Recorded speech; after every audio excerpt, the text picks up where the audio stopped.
tsy hoaiko tantaraina tompo ny herinao misy fasanady are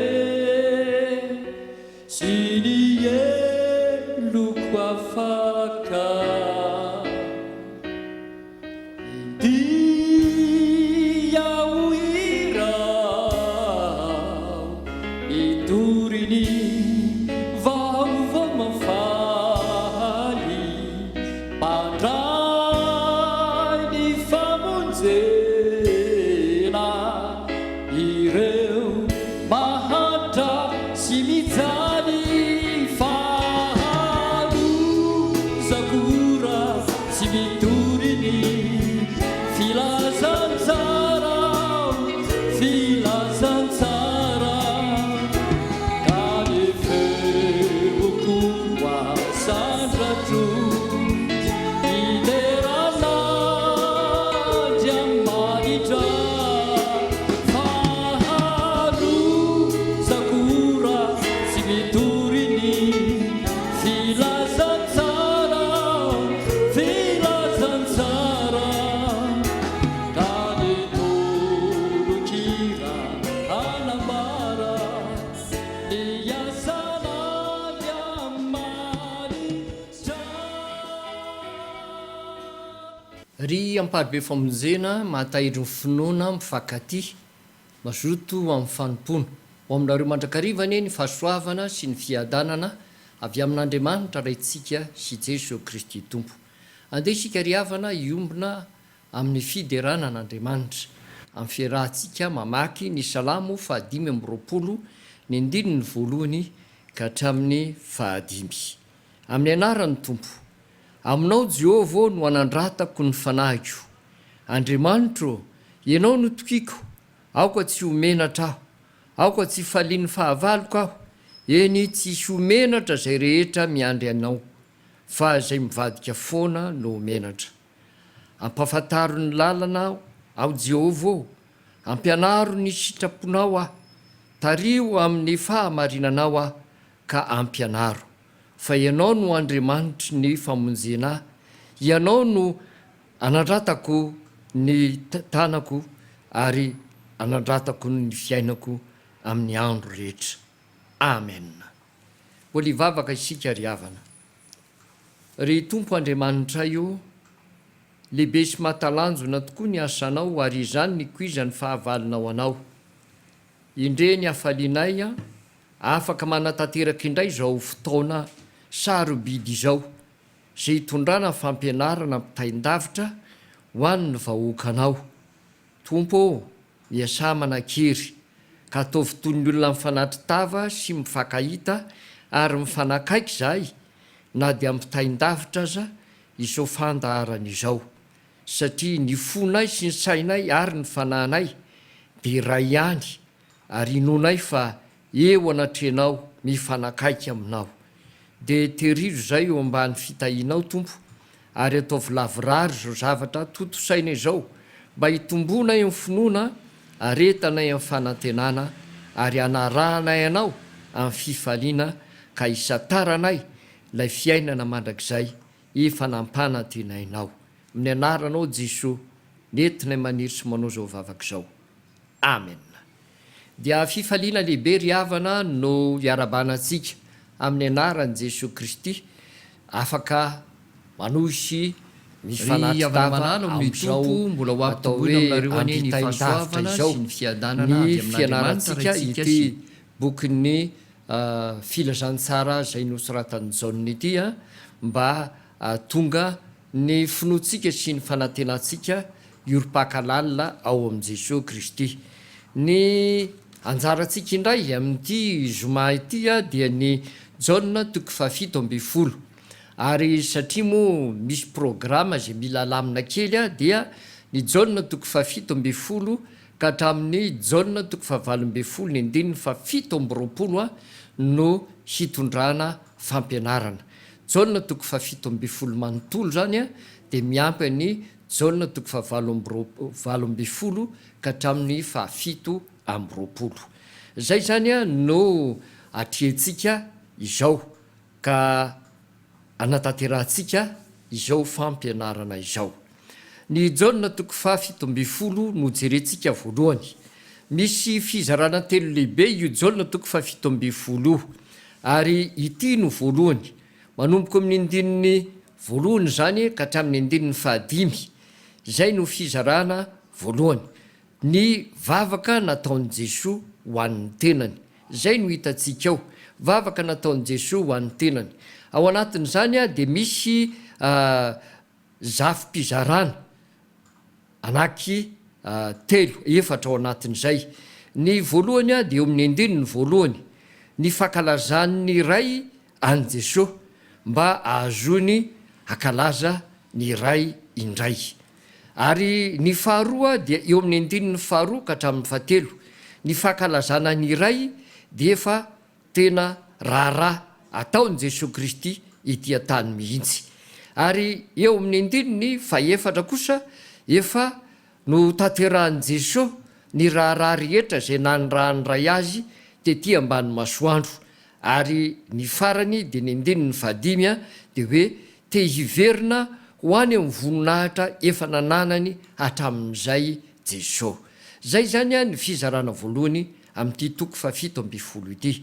Ny fizarana faharoa dia manomboka amin'ny andininy fahaenina ka hatramin'ny andininy fahasivy amby folo. Io kosa dia manambara ny vavaka nataon'i Jesoa ho an'ny mpianatra. Le tery aloha zany a dia vavaka nataon'i Jesoa ho an'ny tenany. Ary eto kosa zany a dia vavaka nataon'i Jesoa ho an'ny mpianatra. Eo amin'ny andininy fahaenina ka hatramin'ny fahafolo ny filazan'i Jesosy ireo mpianatra na ny apôstôly ireo. Ary eo amin'ny andininy faharaiky amby folo ka hatramin'ny fahasivy amby folo dia ahitantsika ny zavatra nangatahany Jesosy ho an'ireo apôstôly na ny mpianan'ireo. Ary eo amin'ny andininy raiky amby folo dia ahitantsika raiky amby folo ka hatramin'ny fahaenina amby folo, zany hoe io andininy faraiky amby folo ka hatramin'ny fahasivy amby folo io zany a dia misy teny anankiroa tokony ambara. Ka amin'ny andininy faraiky amby folo ka hatramin'ny fahaenina amby folo dia misy hevitra zay tokony avotra tahak'izao hoe mba ho arovan'Andriamanitra amin'ny ratsy ety amin'izao tontolo zao ireo mpianatr'ireo fa satria tsy maintsy ety amin'izao tontolo zao ihany izy no iriary. Ary izany dia tokony ho fantatritsika fa tsy hoe rehefa lasa mpianatry ny tompo sika dia mialy eto amin'izao tontolo zao, fa mbola ety amin'izao tontolo zao fa tsy naman'izao tontolo zao intsony.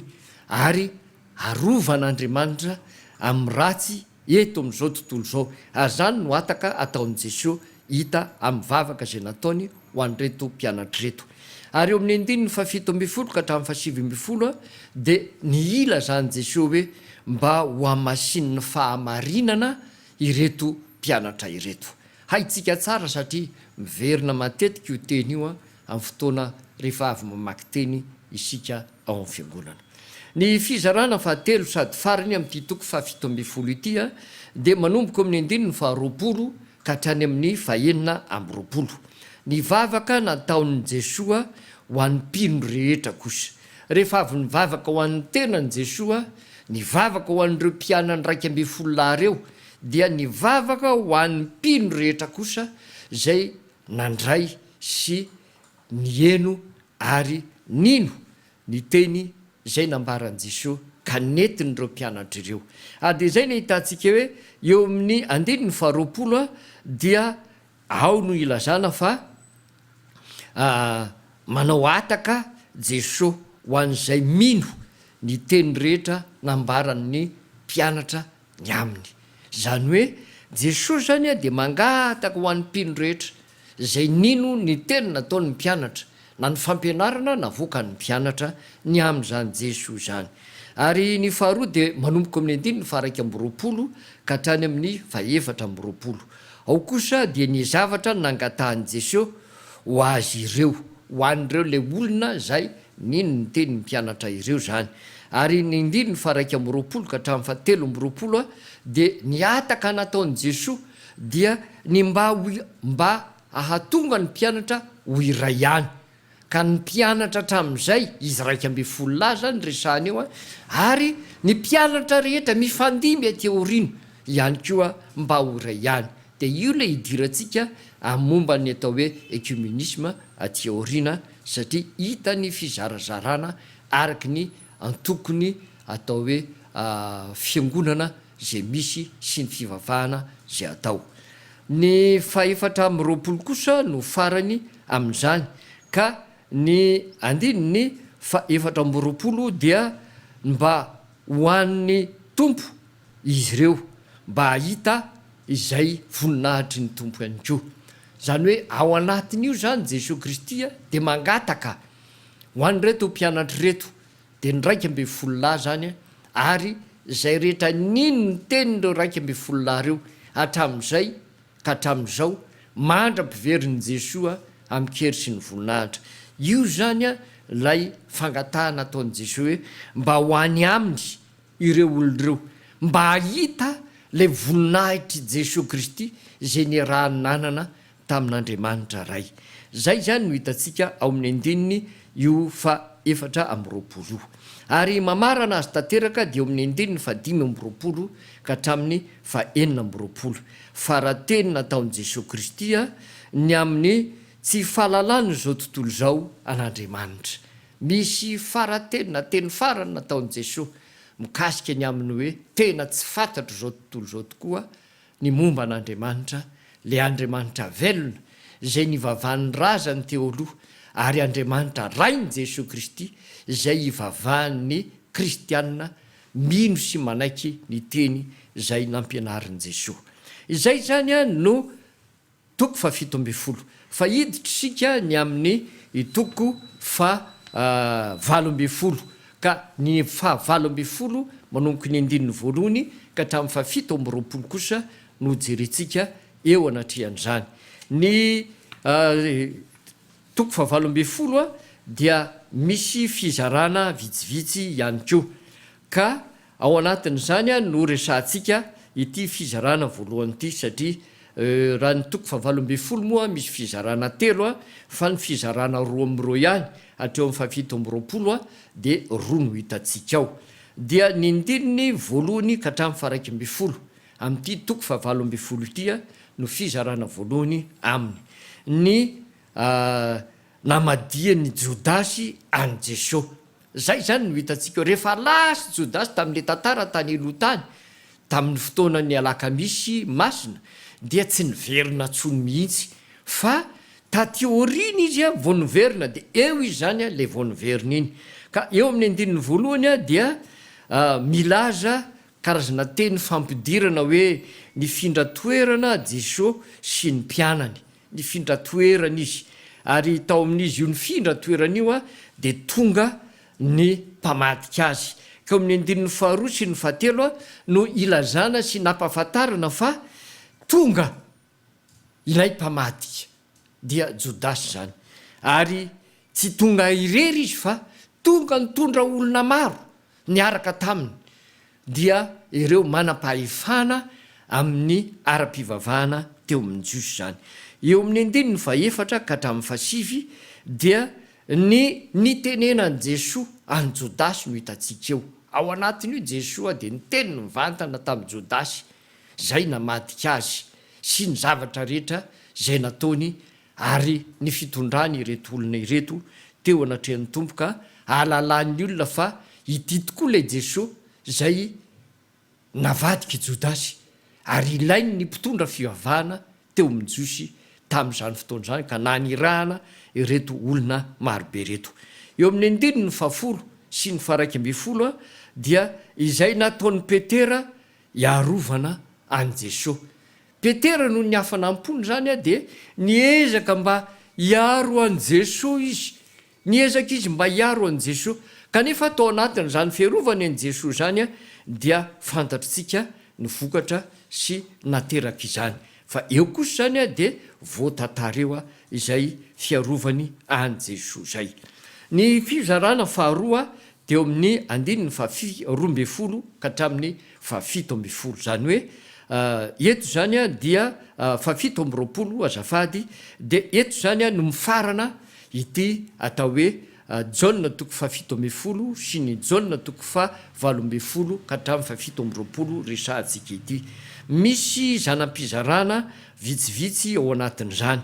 Eo amin'ny andiny ny faharoambe folo dia ahitantsika ny nisamborana an' Jesosy zay nataon'ireo olona maro zay iraka avany mpitondra fivavahana teo amin'ny Jiosy zany. Tokony maromaro mihitsy izy no tonga nisambotra an' Jesosy tao. Ary tao mongo zany no nilazany Jesosy nireny teny hoe raha teo amin'ny kanjan'ny tempolo izy, raha nampianatra tao amin'ny tempolo izy, nahoana tsy teo no nisamborona. Fa amin'izao fotoana kosa dia toy ny atao hoe fisamborana jiolahy nampangalatra ny fomba nanehoana ny fisamborana azy. Eo amin'ny Jaona toko fahaefatra amby folo ka hatramin'ny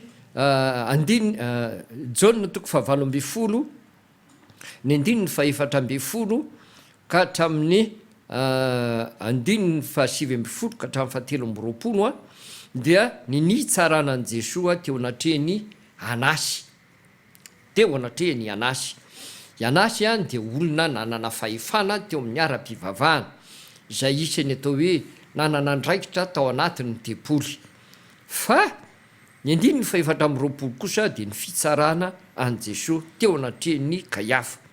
Ary ny andininy fahadimy amby roapolo sy ny fahafito amby roapolo dia ny fandavan'ny Petera ny telo an' Jesosy. Hiditra amin'ny fizarana faharoa lehibe isika dia ny teny sarotra sy ny valim-panontaniana. Eto dia somary maromaro le fanontaniana napetrakitsika, dia eo amin'ny valim-panontaniana zany ny tena hipetrahantsika ao anatin'izao fizarana faharoa lehibe izao. Ao amin'ity fizarana faharoa lehibe ity dia misy fanontaniana napetraka eo amin'ny Jaona toko fahafito amby folo ny andininy fahatelo. Ty zao no vakiny zany andininy fahatelo zany amin'ny anaran'ny Tompo.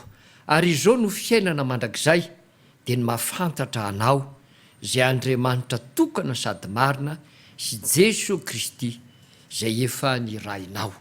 Zany teny zany dia nataon'i Jesosy zany ary tafiditra ao anatin'ny vavaka nataon'i Jesosy.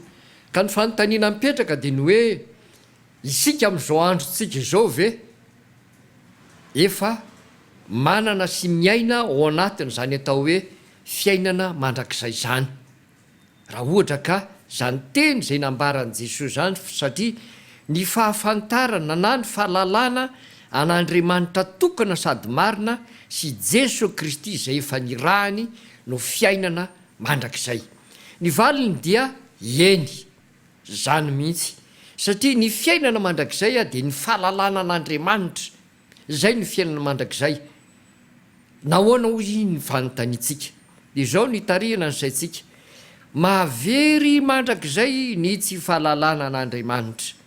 Zao mantsy jereo ane ny fiainana tahoedena fony mbola tsy tafititry ny fahotana, ny fiainan'ny olombelona dia tafaray ary nalala an'Andriamanitra ary mivantana ny fifaneraseran'Andriamanitra sy ny olombelona.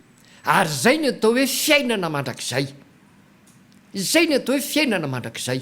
Tsy hoe fiainam-paradisa fotsiny zany, na fiainam-pahasambarana fotsiny zany, na fiainan'ny fiadanana zany, fa izay ny atao hoe fiainana mandrakizay. Lay fifandraisan'ny olombelona amin'Andriamanitra mivantana. Izay ny atao hoe fiainana mandrakizay. Ka rehefa tafiditra ny fahotana dia tafasaraka amin'Andriamanitra ny olona. Ary hitantsika ao amin'ny Genesisy toko fahatelo fa ny olona mihitsy aza no nandositra an'Andriamanitra, tonga natahotra an'Andriamanitra, ary tsy te hieny ny feon'Andriamanitra, tsy te hiona mivantana amin'Andriamanitra. Zay ny hitantsika ao, satria lasa niafina niery i Adama ary nanambara aza hoe niafina fa matahotra. Ary dia nateraka zay dia nitombo lay fisarana, satria voaroka tao amin'ny saedena mihitsy i Adama sy Eva tao aorianan'izay. Ary vokatra zay ny asa mpamonjena zay taterahan'i Jesosy dia ny iverenany zany fiainana mandrakizay zany eo amin'ny fiainan'ny olombelona. Ka ao amin'i Jesosy no ananantsika n'izany atao hoe fiainana mandrakizay zany. Ka tsy ny nofo amandrahantsika zay nofo ota no mivelona sy miaina ary misitraka zany atao hoe fiainana mandrakizay zany fa ny fanahitsika ny fanahitsika no misitraka izany atao hoe fiainana mandrakizay zany ary eto de marina fa ny fananatsika ny fanahy masin'Andriamanitra ao anaty no azahoantsika antoka fa efa misantatra izany fiainana mandrakizay zany sahadysika eto am'izao tany fandalovana zao ka na de mbola feheziny ty vatana nofosora zay nofoty ty azysika de efa mivelona ampana zany fiainana mandrakizay zany misantatra zany ety sika ary mbola manohy zany amin'ny fahafenony rehefa tonga ny fotoana hialantsika am'izao vatana zay mety oloha zao fa hitafitsika kosa le vatana tsy mety loha intsony de amin'ny fahafenony le fiainana mandrakizay zay fiainany fanjakam-bolonahitra zay entin'ny Kristy sy ampitoeran'ny Kristy ny olony zany ndray zany no ananatsika ary hita moa zany fa rehefa mipetraka ihany ko sy manohy ny fanontaniana de hitatsika fa hoe somary enjakenjana ihany ny zavatra mety hiseho sy hitranga kanefa de zao io fiainana mandrakizay io de azontsika santarina dieny ety de ny andiny tsoratra masina omenatsika de ireto Korintianina 2:5 ny andiny ny 5 Efesianina 1 ny andiny 4 ary Jakoba 1 ny andiny 12 isoratra eo amin'ny ekrantsika moa izany manaraka an'izay dia io Jaona 7 eo amin'ny andiny ny 4 eo de misy ihany koa zavatra zay hitondrana fanazavana satria sady ao anatiny atao hoe teny sarotra izy kanefa koa teny omena valiny satria napetraka ny fanontaniana izao no vaky ny teny raha ohatra ka vakina amin'ny anaran'ny tompo izaho efa nankalazanao tetỳ ambonin'ny tany vitako ny asa nomenao hataoko Jesosy no manambara io ary miteny ny fanontaniana napetratsika ao anatin'izany de ny hoe isika ve afaka mba milaza tahaka zany an' Jesosy zany ko de indraindray isika miazoazo hoe totra ny tsy afaka anao an'izany ohatra ny tokony anao nefa de latsaka nelanelany eo fa izao no izy tena afaka manao an'izany mihitsy isika fa izao kosa zay zany zahatra ambara amintsika eto afaka miteny an'izany sika ary afaka manambaran'izany fa izao ny afahantsika miteny sy manambaran'izany de ny fandiniantsika ireto zavatra ireto vitatsika sy efatsika tanterakitsika ve ny fanekena natao teo anatren'Andriamanitra fa io fanekena nataonao io no azahoana mandrefy ny nataonao na vita na tsy vita zay zany raha nanao fanekena ianao teo amin'ny batisa nanao fanekena ianao teo amin'ny oraisinao mpandray fanasan'ny tompo nanao fanekena ianao teo amin'ny nanokanananao dekona nanao fanekena ianao teo amin'ny fotoana nanokanananao mpiandry nanao fanekena ianao teo anatrehan'Andriamanitra tamin'ny fotoana zay nanorahananao sy nanokanananao ho mpitandrina vitanao ve io fanekena io tanterakao ve zany fa izay no azahoanao miteny fa raha tsy vitanao tsy tanterakao zany de zay le mahatonga an'le hoe afaka milaza ve sika tahaka an'izao nataon'ny tompo zao satria io ny fanekena hitsaratsika fa afaka miteny sika na tsy afaka miteny sika ny faharoa dia voady ny voady zay ataotsika isika matetika de manatanteraka voady hoe raha zao tompo ao de tena anao an'izao raha voatanteraka io de anao ohatra zao mpianatra nanao baka teo de miteny manao hoe raha afaka baka Jesosy de hianatra sefala satria za efa mpandray de tonga ny fotoana afaka baka izy nianatra sefala ve sa tsy nianatra zay zany izy ary na vita sefala ve eo ny tsarananao hoe vitanao ve zany niditra ihany ianao fa tsy navita na tsy nanao mihitsy ianao afaka hiteny ve zany ny voady nefa tsy mahatanteraka voady zay zany mahatonga ny hoe afaka isika nefa mety tsy afaka ihany koa rehefa diniana ny zavatra tahaka ireny. Ary ao anatin'izay koa ny ilazantsika ny amin'ireny zatra kasaina samihafa ka entitsika mbavaka ireny ary apetraka eo am-pelatanan'Andriamanitra. Ireny no zahantsika toetra ny asantsika hoe nanahoana eo anatrehan'izany fikasana mba nitrotroko ambavaka izany ny nataoko sy ny vitako teo anatrehan'Andriamanitra. Za zany eto dia milaza amintsika ry havana fa azo atao ny manambara tahaka izany. Jereo nge ny apôstôly Paoly eo amin'ny Timoty 2:4-4 ao anatin'io lay ahitantsika nylay teny malaza raisina matetika rehefa misy manjo. Efa niady tsara natateraka amin'ny fiazakazahako a natahiry ny finoana zany eny le izy mitovy amin'ny olona zay ny Jesosy vitanao ve niady tsara na nyloranao ny tenanao natateraka fiazakazahana ve anao satria azakazaka anao tao ao anatin'io fa tsy eny anao de hoe manao niady tsara de miretarety eny fa tsy ho vitan-dralava e zay tsy vita ao anatin'izao fandehanako miady an'izao.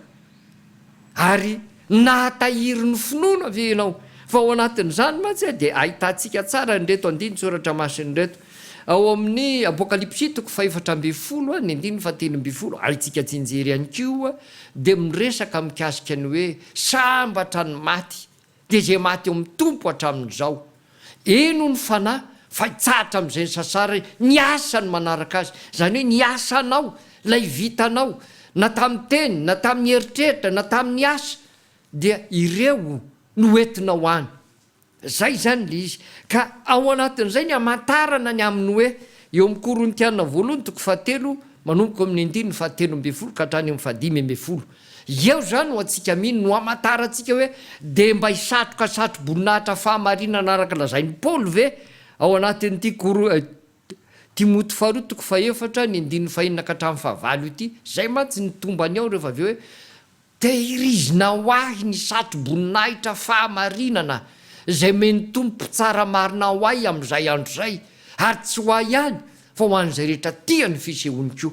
Eto amin'ity Korintiana 1:7 ity no alalana an'izany za toetra amin'ny afo ny asako sy ny asanao ka manahoana zany asako sy asanao zany eo anatrehan'izany fizahan-toetra azy izany azo ny satro-boninahitra venao ary satro-boninahitra manahoana ary zay mahatonga amin'ny Paoly miteny manao hoe vita le ady tsara tanteraka le fiazakazahana nanaraka norma tsara le azakazaka rehetra ary voatahiry le finoana fa ao anatin'io de hita tsara ny zavatra mitrango hoe rehefa vita le ady tsara ny azakazaka sy ny sisa natahiry ny finoana de ireo telo ireo mitambatra le ahitana hoe satro-boninahitra volamena, satro-boninahitra volafotsy, satro-boninahitra vatosoa sy ny sisa fa misy koa hitantsika ao fa milolo ka ilay nylolo avy ny hatramin'izay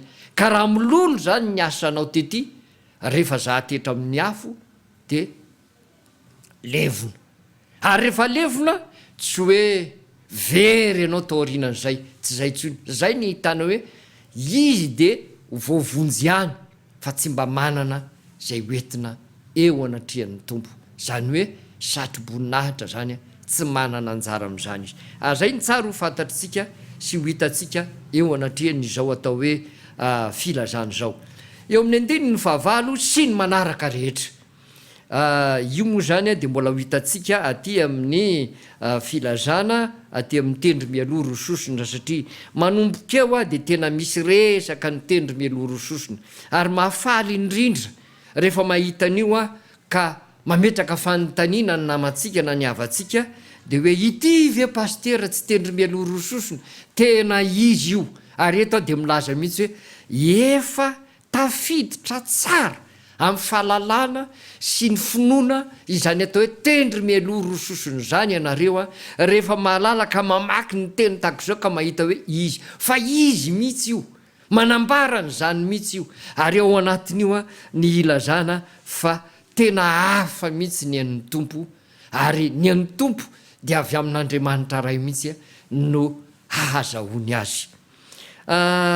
eto sika dia hiditra ihany ko ny amin'ny hoe misy fangatahany namana hoe pastero mampianarana ivavaka, tena marina io teny ambaranao io ry zanako malala, fa tena tokony tokoa satria jaona tamin'ny fotoanandro jaona mpanao batisa dia nampianatra ny vavaka ny mpianatra, ary zay no natonga ny mpianatra Jesosy nangataka taminy hoe tompo mampianara anay hivavaka, fa ny fivavahana tokoa dia enarana izy io, enarana izy io, ary tsy vitany hoe fivavahana teorika akory satria misy zany azo ampianarina antsika zao no atao hoe fivavahana, ity ny formule ny atao hoe vavaka rehefa mivavaka sy ny sisa, fa ity koresahana hoe andere hitady fotoana manokany sika anatanterahana an'izany dia le hoe tena fivavahana amin'Andriamanitra, ahoana no anatanterahako izany fivavahako amin'Andriamanitra zany,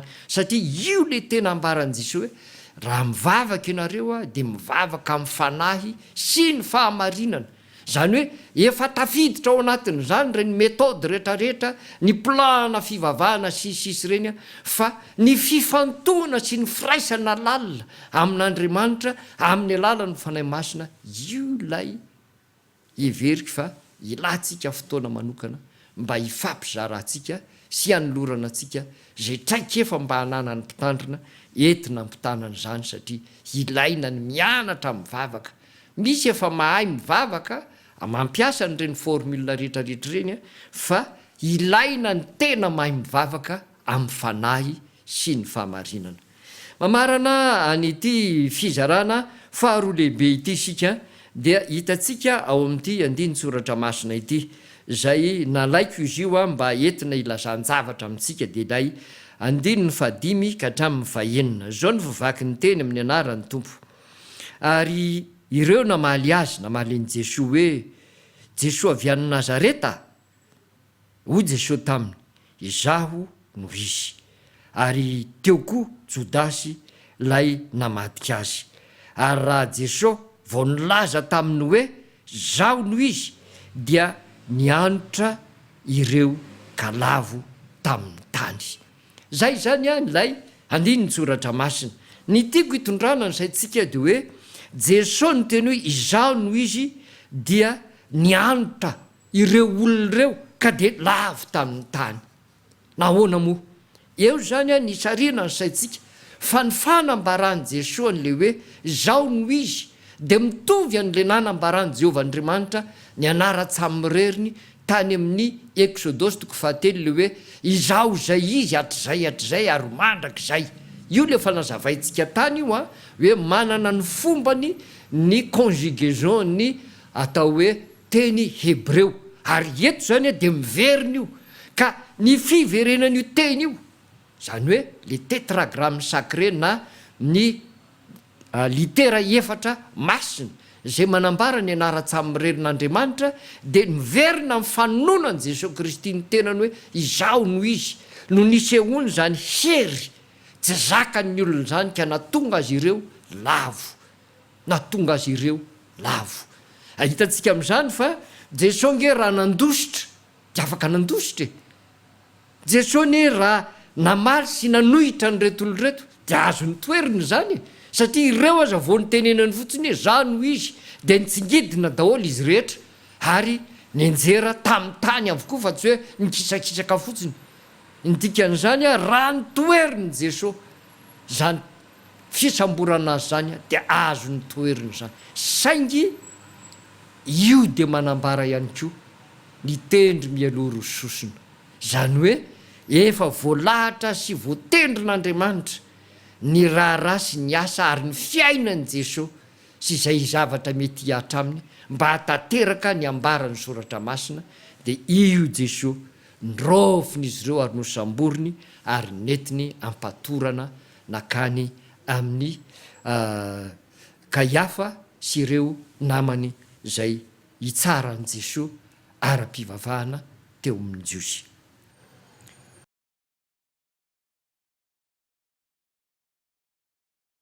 Hiditra amin'ny fizarana fahatelo lehibe sady farany isika. Ny fizarana fahatelo lehibe sady farany dia ny momba ny atao hoe tendry mialoha rososina. andiny tsoratra masina maro a no hitantsika ao anatin'izany arak'izay efa hita tamin'nyanontaniany namantsika tao amin'izay natao hoe fizarana faharoa lehibe ny teny sarotra sy ny valim-panontaniana. Reto avy zany andiny tsoratra masina zany ka hosoratana eo amin'ny écran zany. Ao zany a ny jaune toko fa-17, ny andiny ny faharoa, ny andiny ny fahaenina, ny andiny ny fahavalo sy ny manaraka, ao zany ny andiny ny fahasivy ary ny andiny ny faraky amby folo ka hatrany amin'ny faharoa amby folo.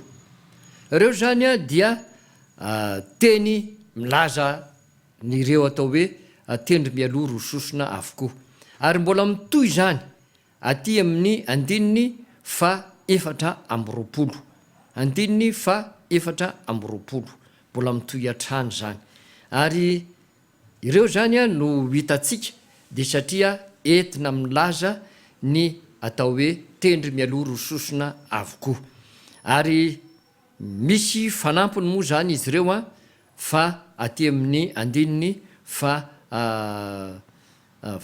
toko fa 20 no ahitantsika azy. Eo amin'ireo toko fa 17 voatanisa eo ireo a de miresaka mikasika ny aminy hoe zay nomen'Andriamanitra any Jesoa. Zay zany a no nyresahana ao anatin'izany. Lay fanambarana amintsika no hoe lay nanomezana ny tendry mialoha rososona hoe zay nomeny ray ahy izay ihany no afaka manatona. Zay ny fanambarana ny tendry mialoha rososona. Ary eo Jesoa de mitanisa mihitsy, milaza hatrany ary mametraka mihitsy ny fanambarany fa ireo nomen'Andriamanitra azy ireo de ireo mihitsy ny fatoany mivavaka zay nataony ary ny teny izay ambarany mba tsy ho very satria ao anatin'izany ny ilazanany hoe mahazo ny fiainana sy ny fahaverezana zay resahany ity tendry mialoha rososony ity.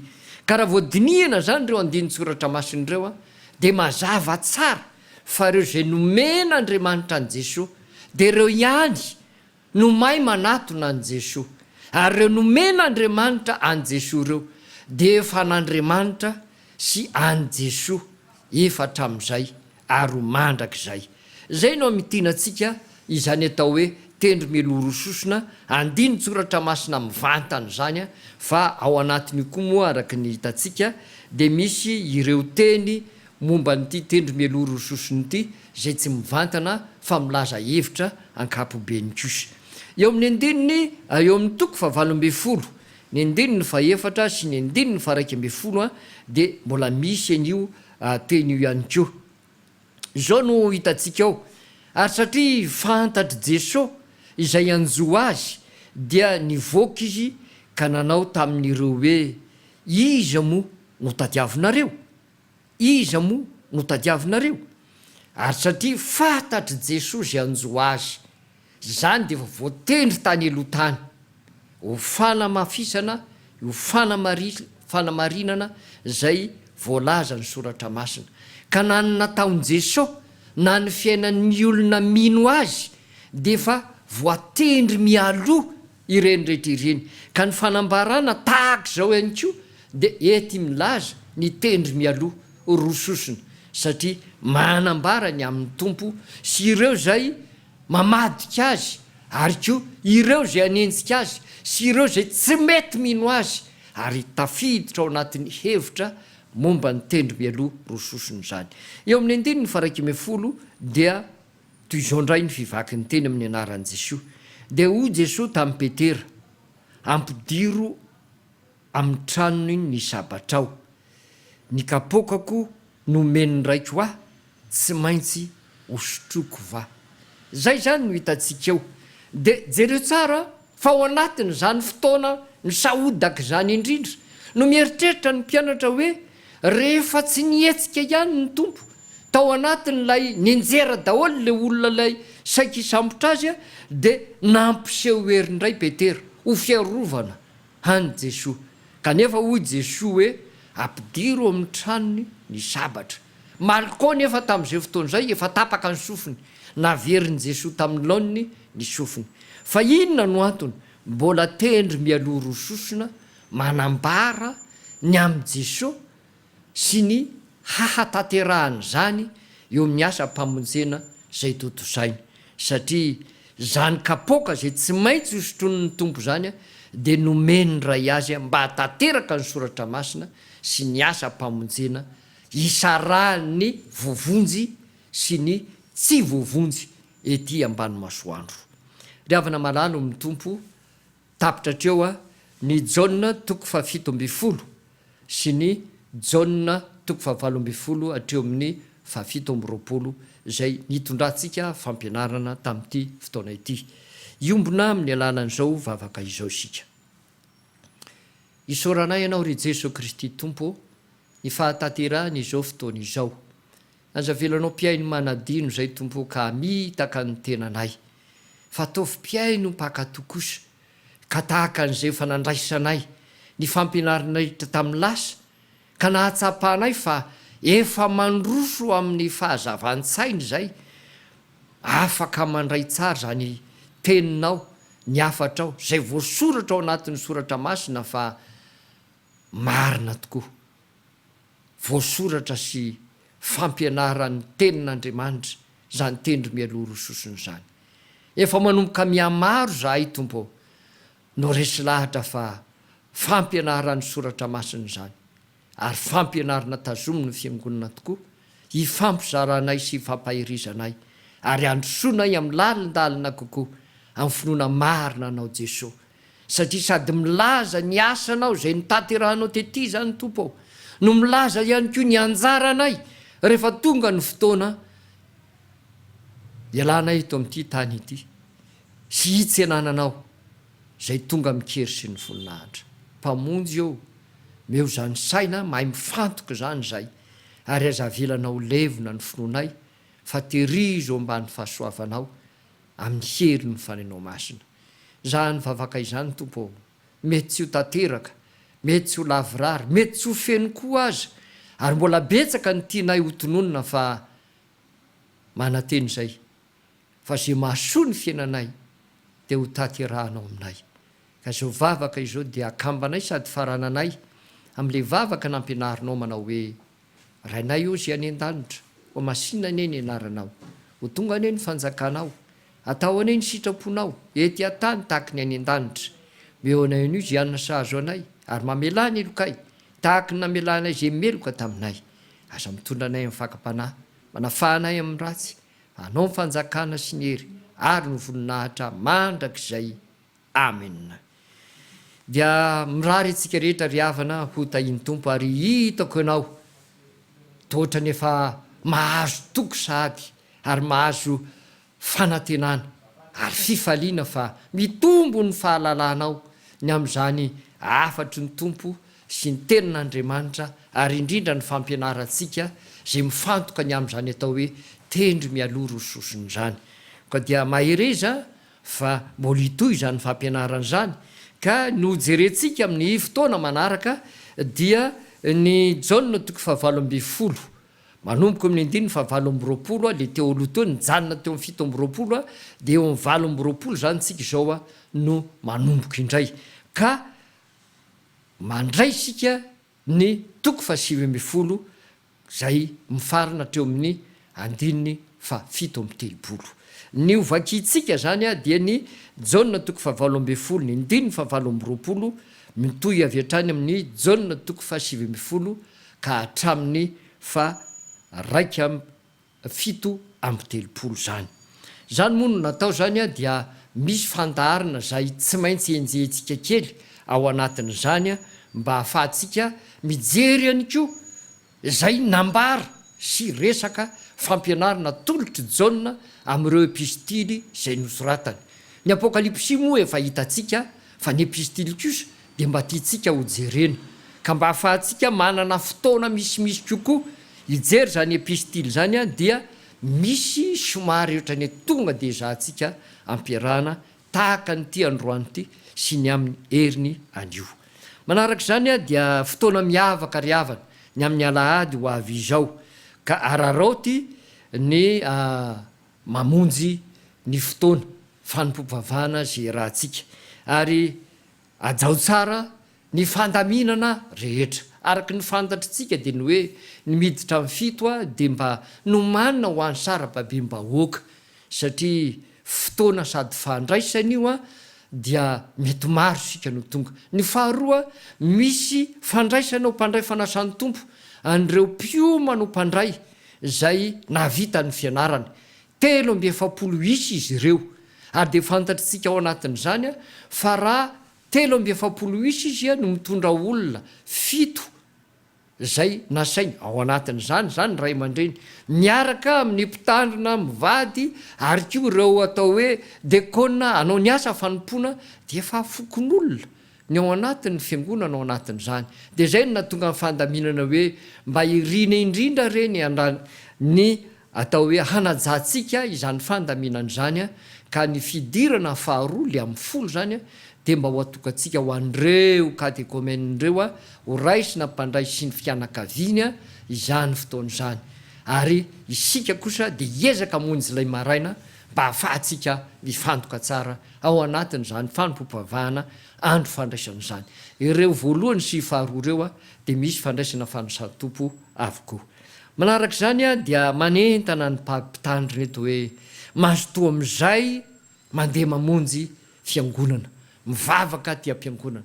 Io le mahafinaritra le tononkalo hoe azazatra fioboana fa lasa tonga falementsika lasa tonga ohatrany hoe hetitsika namarinantsika ny tenantsika ny tsy andehanantsika ty am-piangonana zany aty aoriana fa iza dia miteny amintsika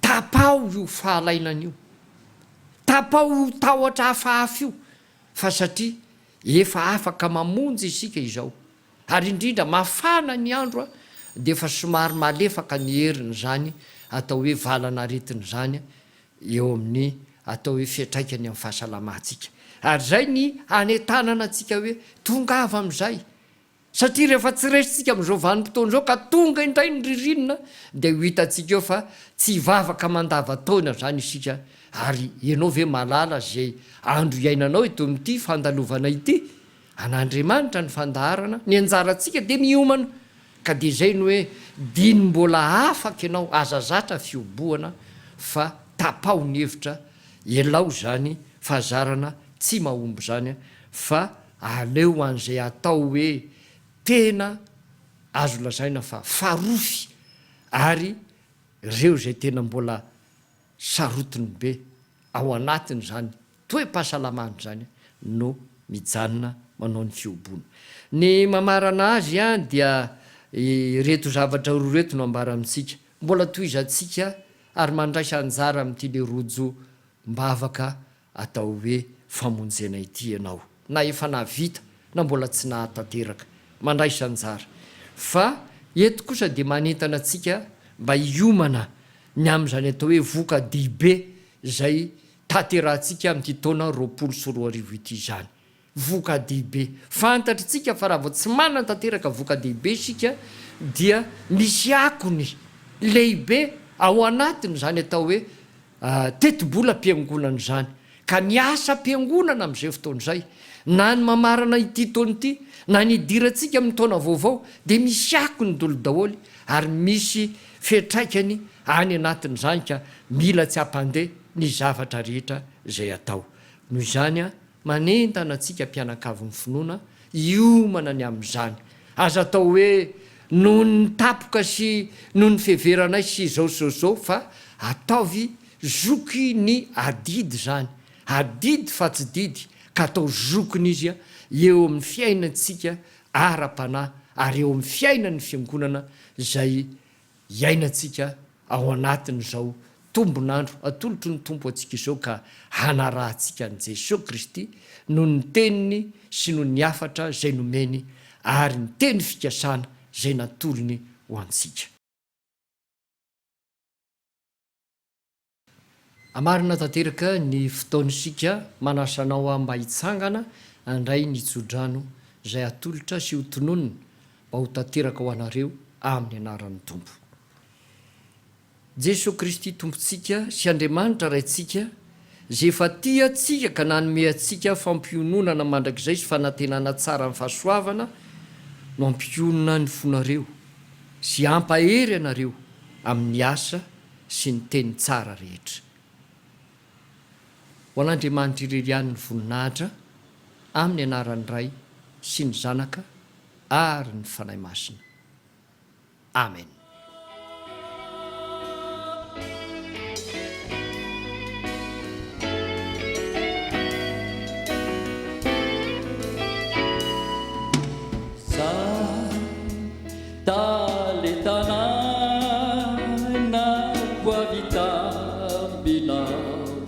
Retumbu muzi o ampiasa wetiku anupu amparire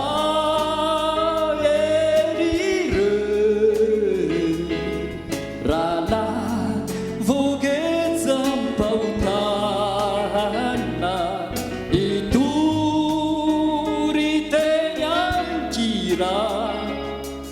Amma nikata ni satana fahadu zakura simiturini filazan sara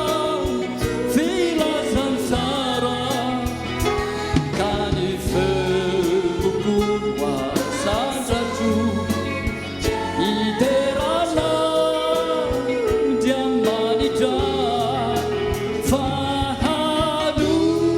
Sakura, si me tu